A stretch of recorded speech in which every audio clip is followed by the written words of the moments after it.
मौत के बाद आखिर होता क्या है? ये एक ऐसा सवाल है जो हम सदियों से पूछते आए हैं। आज हम गरुड़ पुराण के पन्नों को पलटेंगे और नर्क की उस रहस्यमयी दुनिया को समझेंगे जो डर से कहीं ज्यादा गहरी और फिलॉसफिकल है। यमराज का न्याय पूरा हो चुका है। अब आत्मा को उसके कर्मों के अनुसार स्थान मिलता है। गरुड़ पुराण की ये लाइन सिर्फ एक शुरुआत है, एक ऐसी यात्रा की जो जिंदगी में किए गए हर कर्म का हिसाब सामने रखती है। तो सवाल ये उठता है कि नरक असल में है क्या? क्या ये सिर्फ एक सजा है जो कभी खत्म नहीं होगी, या फिर इसका कोई और इससे भी गहरा मकसद है? चलिए इसी सवाल का जवाब ढूंढते हैं। सबसे पहले तो ये समझना जरूरी है कि ये सफर शुरू कब होता है। ये शुरू होता है जीवन के आखिरी फैसले के बाद, जब आत्मा के अच्छे बुरे कर्मों का पूरा लेखा जोखा तैयार हो चुका होता है। गरुड़ पुराण के हिसाब से नरक लोक यमलोक के दक्षिण में है। यमलोक यानी मृत्यु के देवता का निवास स्थान। तो ये कोई हवाई बात नहीं है, बल्कि एक तय जगह है जहां आत्मा अपने पापों का नतीजा भुगतने जाती है। और अब आता है इस पूरे कॉन्सेप्ट का सबसे दिलचस्प हिस्सा।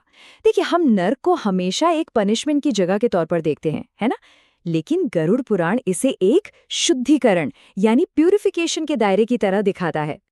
भगवान विष्णु खुद गरुड़ को समझाते हैं कि नर्क कोई परमानेंट सजा नहीं है। असल में ये एक प्रोसेस है, आत्मा को उसके पापों से, उसके कर्मों के बोझ से आजाद करने का एक तरीका। इस स्लाइड पर यह फर्क बिल्कुल साफ है। सजा का मकसद होता है बदला लेना और ये कहानी का अंत है। वहीं शुद्धिकरण का मकसद है आत्मा को सुधारना, और ये बस एक टेम्पररी फेज है। इसका मकसद सिर्फ दर्द देना नहीं, बल्कि कर्मों की मैल को साफ करना है। और इस बात को समझाने के लिए कितनी खूबसूरत मिसाल दी गई है। जैसे सोने को आग में तपाकर शुद्ध किया जाता है, ठीक वैसे ही आत्मा को अपने कर्मों की आग में तपना पड़ता है। मतलब यहाँ पीड़ा का मकसद जलाना नहीं, बल्कि निखारना है। तो सवाल ये है कि ये शुद्धिकरण होता कैसे है? गरुड़ पुराण के मुताबिक हर एक्शन का एक बराबर और तय रिएक्शन होता है। नरक में जो भी अनुभव होता है वो कोई रैंडम सजा नहीं है, बल्कि वो सीधे सीधे धरती पर किए गए कर्मों का नतीजा है।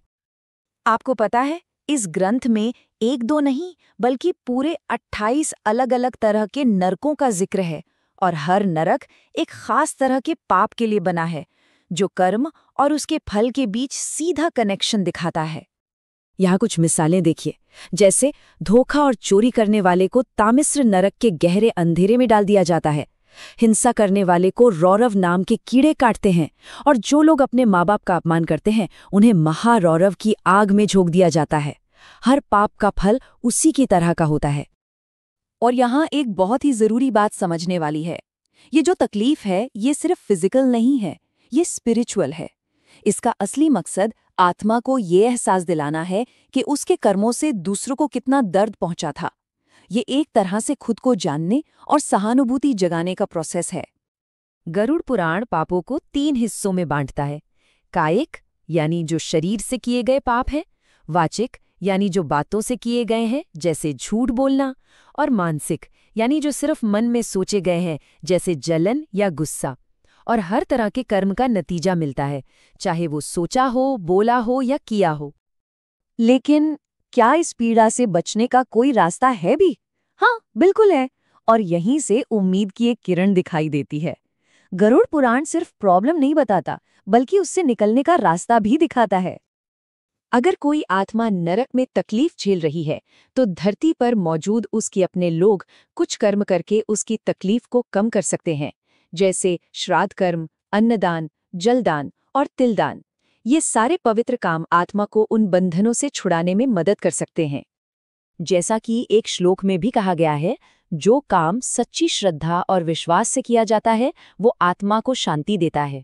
ये दिखाता है कि जिंदा और गुजर चुके लोगों के बीच एक गहरा कनेक्शन हमेशा बना रहता है। चलिए अब इस हजारों साल पुराने ज्ञान को आज के दौर से जोड़कर देखते हैं।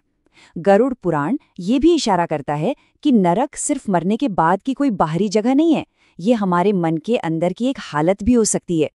इसका मतलब ये हुआ कि कोई भी इंसान अपनी जिंदगी में ही इसी धरती पर नरक या स्वर्ग का अनुभव कर सकता है, और ये सब कुछ उसकी अपनी सोच और कर्मों पर निर्भर करता है। इस स्लाइड पर देखिए, ये कितना सीधा साधा हिसाब है। ईर्ष्या, झूठ और गुस्से के साथ जीना, यही तो है मन का नरक। और वहीं दूसरी तरफ सच्चाई, करुणा और भक्ति के साथ जीना, यही मन का स्वर्ग है। चॉइस तो आखिर हमारे ही हाथ में है। तो इन सब बातों का, इन सारी कहानियों और वर्णनों का असली सबक क्या है? गरुड़ पुराण की शिक्षा का आखिर मकसद क्या है? इसका मकसद डराना बिल्कुल नहीं है, बल्कि एक सही और नैतिक जिंदगी जीने के लिए हिम्मत देना है। ये हमें याद दिलाता है कि हर आत्मा को अपने कर्मों को सुधारने का एक मौका जरूर दिया जाता है। तो आखिर में हम फिर उसी सवाल पर आते हैं, नरक एक अंत है या एक नई शुरुआत? गरुड़ पुराण के हिसाब से ये अंत तो कतई नहीं है। ये एक बदलाव का दौर है। ये आत्मा को शुद्ध होकर एक नए जन्म के लिए तैयार होने का एक मौका देता है। और भगवान विष्णु के इन शब्दों के साथ इस बात को खत्म करते हैं। हे गरुड़, जो धर्म, दया और सत्य के रास्ते पर चलता है, उसे किसी नरक का कोई डर नहीं होता। आखिरकार नरक से बचने का रास्ता हमारी इसी जिंदगी के कर्मों में छिपा है।